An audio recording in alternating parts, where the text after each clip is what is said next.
2012 was the last year that DC ever came close to Marvel in terms of box office revenue, and it was when The Dark Knight came out. However, after that era, DC has had an incredible downfall because you see, before 2008, the MCU didn't existed and Marvel was not that big of a studio, publishing only X-Men films on their own and co-producing films like Spider-Man and the Hulk, but suddenly something changed.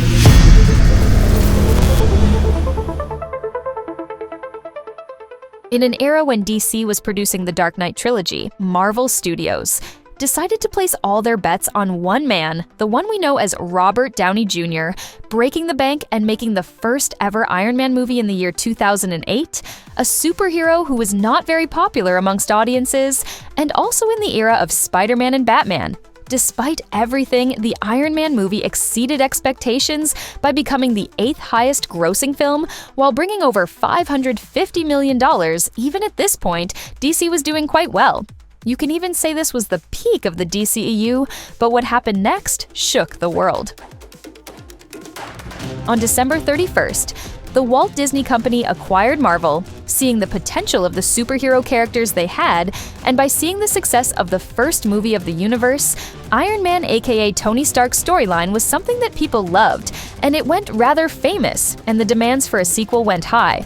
So, keeping hopes, we got Iron Man 2, which was an even bigger success. Both in terms of popularity and revenue, this caused the beginning of another universe. Now, while Marvel's journey had just began, DC's cinematic history has been more fragmented. It began earlier with iconic films like Richard Donner's Superman and Tim Burton's Batman. The Dark Knight trilogy, 2005 to 2012, by Christopher Nolan, set a high standard for superhero films, emphasizing realism and complex characters. However, in the future, DC struggled to build a cohesive cinematic universe comparable to the MCU, which we'll get on a bit later, but yeah, even though DC started the race faster, they weren't the ones who reached the finish line first. The DCEU only focused on Batman and Superman from the start, making them the center of their universe and not giving other characters much importance.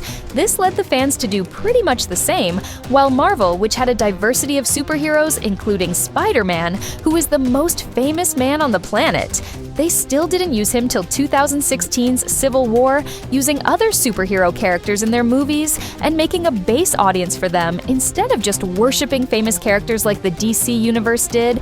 And with DC now out of movie ideas, it was the perfect time for Marvel to pick up the pace. Because having released Thor in 2011 alongside Captain's movie, this led to the creation of a connected world with different characters, each having a unique story of their own. And then in 2012, the most important movies in Marvel history came along, including Iron Man and obviously the Avengers, assembling a team of great superheroes and all of those whom we were connected to. With so many famous characters now inside the franchise, the film broke all the records of Marvel. And from here on out, it was success for the MCU's heroes and the downfall of DCEU, and Marvel had a bold vision to create an interconnected universe of films. This approach mirrored comic book crossovers, a first in cinematic history. The MCU's timeline can be divided into key phases.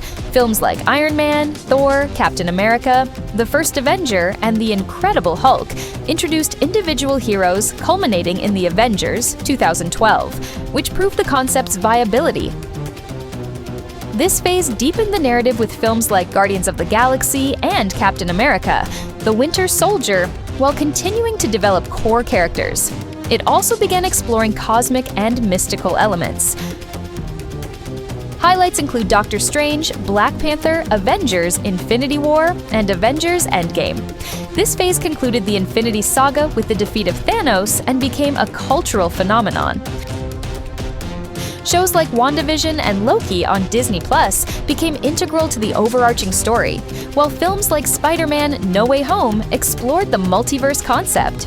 And while all this was taking place, DC was figuring out how to make this, it's a good movie, rather a great movie, but still, it's just a reboot. And like I said, they started the race first, but ended it in a far worse way because of worshiping characters that had been famous throughout the 40s, 50s, 60s, and 70s upcoming decades.